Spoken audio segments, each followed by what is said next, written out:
નમસ્કાર દોસ્તો, સ્વાગત છે તમારું મારા પેજ પર। મિત્રો, આજે મારો જન્મદિવસ છે અને જન્મદિવસની ખુશી અને આનંદ તો અનેરો જ હોય।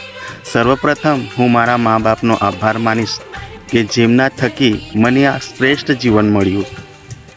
ત્યારબાદ ભગવાનનો પણ આભાર માનીશ, કારણ કે ભગવાન સિવાય આ શક્ય નથી હોતું। તો જીવનનો પ્રત્યેક દિવસ આનંદમય હોય એવું આપણે ઈચ્છતા હોઈએ છીએ, પણ થોડું દુઃખ પણ થાય છે કે આપણા આ વર્ષકાળમાંથી, આપણા જે જીવનના વર્ષો છે એમાંથી એક વર્ષ આજે મારું પૂરું થઈ ગયું છે, ઓછું થઈ ગયું છે, એનું દુઃખ થાય છે।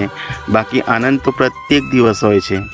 રાત્રે સૂઈએ ત્યારે એવું નથી વિચારીને સૂતા કે સવારે ઉઠીશું કે નહીં ઉઠીશું, પણ એ સર્વશ્રેષ્ઠ શક્તિમાન આપણને ઉઠાડે છે, તો એમનો પણ આભાર માનવો જોઈએ, બરાબર ને?